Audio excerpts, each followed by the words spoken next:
खासदार संजय राउत बोलतायत, थेट जाऊया।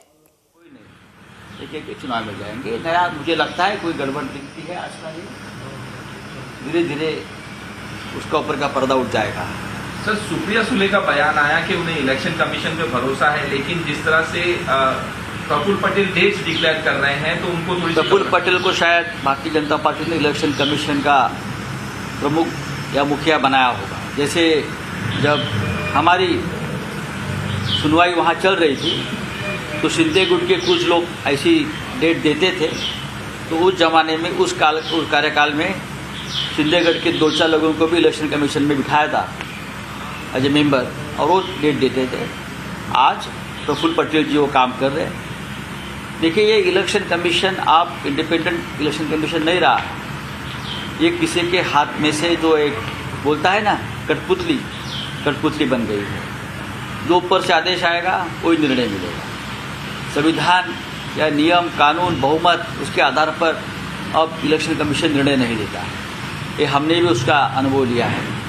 शिवसेना बालासाहेब ठाकरे जी की है, शिवसेना के अध्यक्ष उद्धव ठाकरे थे, कुछ एमएलए छोड़कर चले गए। तो इलेक्शन कमीशन ने पार्टी जो लोग फूट गए 40 उनके हाथ में दे दी। ये कौन सा कानून कौन सा नियम? तो डर है सुप्रिया जी का।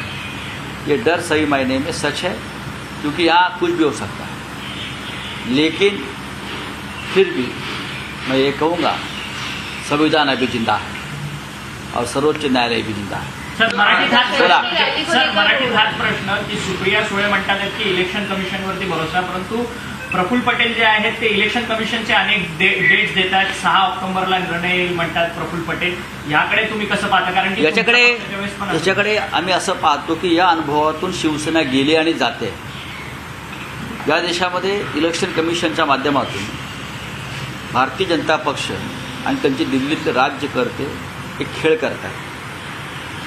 सर्व घटनात्मक आणि संवैधानिक पदांवरच्या व्यक्तींचा ताबा घ्यायचा आणि आपल्याला हवे ते निर्णय घ्यायचे। एक सर्वोच्च न्यायालय सोडलं तर अजून त्यांच्या हातामध्ये बाकी सगळं त्यांच्या हातामध्ये आलेलं आहे।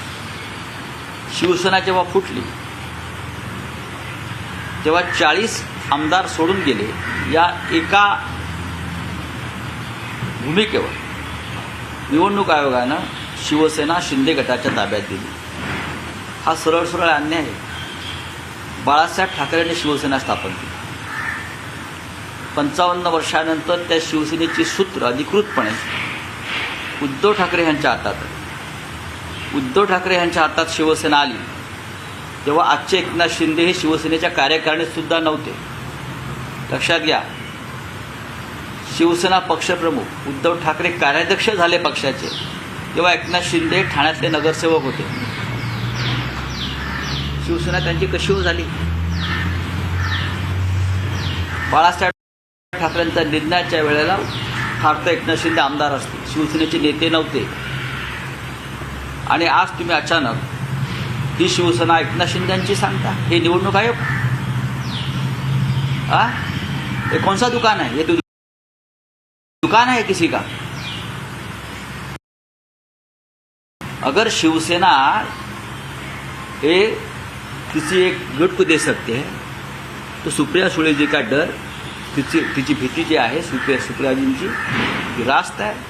इथे काही होऊ शकतं। त्या काळामध्ये शिंदे गटाचे काही लोक तारखा द्यायचे, आता निर्णय आमच्याच बाजूनं लागणार, हाच निर्णय लागणार, चिन्ह आणि पक्ष आम्हाला मिळणार। हे तुम्ही कोणत्या आधारावर सांगत होता? जणू काही ह्यांना निवडणूक कमिशनचं मेंबर केलं होतं। आज बहुतेक काही काळापुरतं फुटलेल्या NCPच्या गटाला, प्रफुल्ल पटेलला वगैरे भारतीय जनता पक्षानं इलेक्शन कमिशनचं मेंबर करून घेतलं हा निर्णय लागेपर्यंत।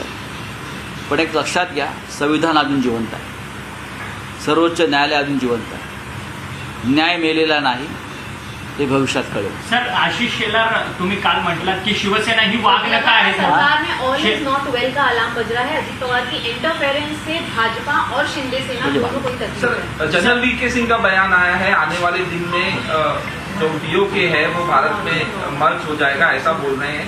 किस तरह से? जनरल साहब खुद देश के प्रमुख थे, आर्मी चीफ थे। तब उनको ये संधि चांस मिल रहा था ना पीओ के हिंदुस्तान में शामिल करने का। सबसे पहले जनरल साहब ने उनके नेताओं को कहना चाहिए, प्रधानमंत्री गृहमंत्री को, मणिपुर पहले अपने देश में बचा के रखिए। जो मणिपुर में हो रहा है हमारे देश के अंदर, आप मणिपुर को नहीं संभाल पा रहे हो। आप मणिपुर के बारे में बोलिए। प्रधानमंत्री जी, गृहमंत्री जी और जनरल वीके सिंह जी, कृपा करके मणिपुर में क्या हो रहा है, क्या मणिपुर बचेगा या नहीं बचेगा, उस बारे में कृपा करके आप देश को अवगत कीजिए। सर, महाराष्ट्र सुप्रीम की बात कोर्ट ने करें तो जो जैसे मुलुंड 16 में एक तस्वीर नजर आई कि मराठी महिला को गुजराती परिवार दुकान में घर नहीं दे रहा था। सेम वैसे कांदिवली में भी एक इंसिडेंट सामने आया कि कुछ गुजरातियों ने मराठी लेडी है उसकी प्रॉपर्टी अपने नाम की, जिसको पुलिस केस भी चल रहा है। तो लगातार मराठी मानुष की स्थिति महाराष्ट्र में ऐसी क्यों हो रही है? लगातार ऐसी एकनाथ शिंदे जिम्मेदार उनके और भारतीय जनता पार्टी, इसीलिए तो शिवसेना को कमज़ोर किया है। शिवसेना तोड़ने की मुख्य वजह यह है कि मुंबई और महाराष्ट्र में मराठी मानुष का आवाज़ दबाया जाए। मुंबई पर जो मराठी मानुष का एक आवाज़ है, ताकत है, उसको ख़त्म किया जाए।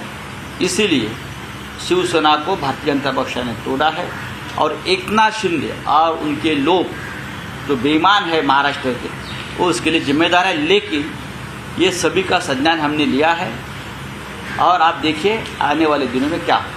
दशहरा की रैली सर कितनी ऐतिहासिक होगी, क्योंकि ग्राउंड को लेकर अभी भी जंग जारी है। पहली सरकार के साथ आपकी देखिए रैली। जहाँ भी होती है दसरा रैली शिवसेना की, वहाँ इतिहास बना जाता है। 50-55 साल से हम शिवाजी पार्क पर रैली कर रहे हैं। अबे बेईमान लोग उसका ऊपर दावा करते हैं। यही तो है ना कमज़ोर करने की जो ताकत चल रही है, जो साजिश चल रही है, यही है कि शिवसेना को कमज़ोर कीजिए। शिवसेना के सामने चैलेंज अपने लोगों से खड़ा कर दीजिए। लेकिन आप हमारे सामने कितनी भी रुकावटें डालें, ये रैली होगी और रैली शिवतीर्थ पर होगी। चाहे आपकी सत्ता हमको कुचलने की कोशिश करे, दबाने की कोशिश करे, दिल्ली से आर्मी बुलाई। तर लक्षात घ्या, घटना जिवंत आहे, न्याय मेलेला नाही, असं संजय राऊतांनी म्हटलंय। अध्यक्षांच्या प्रक्रियेवरती नाराजी दर्शवली। त्यानंतर आता मुख्यमंत्री आणि दोन्ही उपमुख्यमंत्री यांची वर्षामध्ये एक बैठक झाली। त्या बैठकीमध्ये चहा पानाला लोक भेटतात, सरकारी खर्चाने चहा पान करतात। केंद्रीय एजेंसी की बात करते हैं, सुजीत पाटकर के ऊपर जो ईडी ने मुझे मालूम है, मैंने आपको पढ़ी सुजीत नहीं। पाटकर सर, एनआईए का बयान आया मणिपुर को लेके। मणिपुर में मतलब जो मिलिटेंट है, कुकी मिलिटेंट्स, और ये मतलब ये कब्जा करना चाह रहे हैं, इस तरह से बयान आया है। बांग्लादेश से भी कुछ लोग हैं। मैंने कहा ना, पहले मणिपुर शांत कर दीजिए। Thank you sir. पण सर तर मुंबई महाराष्ट्राचं दमन करण्यासाठी शिवसेना फोडली असा घणाघात संजय राऊतांनी केला आहे। बाळासाहेब असताना शिंदे नगरसेवक होते आणि उद्धव ठाकरे पक्षप्रमुख झाले तेव्हा ते आमदार होते। पक्षनेतेपद उद्धव ठाकरेंनी शिंदेंना दिलं असं देखील त्यांनी आठवण करून दिलेली आहे। शिंदे गट चिन्ह पक्ष आम्हालाच मिळेल असं कसं म्हणत होतं, असाही त्यांनी सवाल उपस्थित केला आहे।